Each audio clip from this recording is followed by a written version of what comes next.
Allons directement aussi à un autre événement qui a beaucoup fait parler et qui a été le début aussi d'échanges, en tout cas de longs débats sur ce sujet, sur les relations entre la France et l'Algérie et notamment l'histoire. L'histoire que l'on connaît peu. C'est la réflexion, ou plutôt la prise de parole de Jean-Michel Apathy sur un plateau de télévision qui a relancé le débat sur le vrai du faux concernant l'histoire de la France et de l'Algérie. Quand on voit à quel point les réactions ont été immédiates et extrêmement épidermiques, est-ce qu'on peut encore se dire clairement que c'est un tabou ? Ah oui, je crois.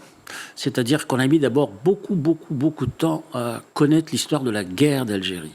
Et au bout d'un certain temps, dans les années 2000, notamment sous l'impulsion de Jean-Pierre Rioux, qui est un historien malheureusement qui est décédé récemment, qui était inspecteur général de l'éducation nationale, donc à partir de 2000-2001, la guerre d'Algérie, normalement, figurait dans les programmes. Mais vous vous rendez compte que c'est en 2001-2002. C'est-à-dire que pendant 30 ans, on n'a pas enseigné du tout l'histoire. Alors donc, depuis ce moment-là, depuis 30 ans, effectivement, des efforts ont été faits. C'est incontestable.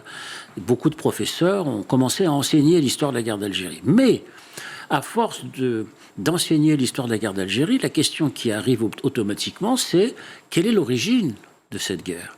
Pourquoi est-ce qu'il y a eu tant de violence ? Pourquoi est-ce qu'il y a eu, disons, cette brutalisation extrême dans les sociétés, notamment la société algérienne, etc.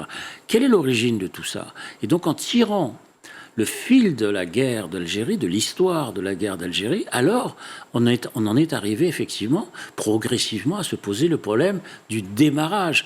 Pourquoi est-ce qu'on racontait cette histoire par la fin, c'est-à-dire qui est incompréhensible? C'est comme dans un film, quand vous racontez l'histoire par sa fin, vous ne comprenez rien. Bon, au niveau des personnages qui se déchirent entre eux, etc.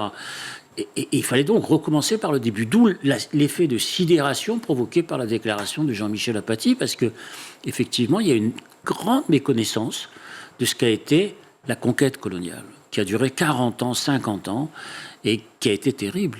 Il a parlé de Oradour algérien, en référence à Oradour sur Glane en France. Est-ce que la comparaison pour vous était salutaire ? Moi, je pense qu'il a fait cette comparaison pour mieux faire comprendre les choses, c'est-à-dire par souci de pédagogie, en direction du grand public, parce que tout le monde connaît Oradour, donc il est évident qu'à partir de là, il a essayé de chercher un point de comparaison possible. Mais sur le plan du contenu, évidemment, le nazisme, la Seconde Guerre mondiale, la Shoah, etc., ne peut pas, disons, se comparer, mais il y a quand même, dans des déclarations, dans des textes, par exemple, d'une philosophe comme Hannah Arendt, il y a chez elle le fait qu'elle a expliqué que la colonisation avait servi de laboratoire quand même.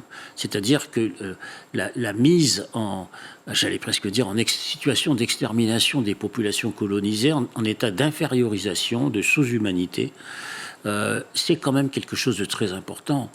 Parce qu'avant que les Français arrivent en Algérie, il y avait quand même une régence d'Alger. Il y avait 30 000 habitants qui vivaient à Alger, il y avait 30 000 habitants qui vivaient à Constantine, à Oran. Il y avait le Constantinois, la Numidie, était le grenier à blé, disons, de l'Afrique du Nord et de l'Empire romain. Donc tout ça existait. Tout ça a une vieille histoire. Il suffit de se promener du côté de Timgad, de Béjaïa, dans le sud, les fresques du Tassili des Adjers, etc., pour savoir qu'il y avait quand même une grande civilisation qui existait dans ce sud. On n'a pas apporté tout d'un coup la lumière brusquement. Et donc, cette histoire est peu connue.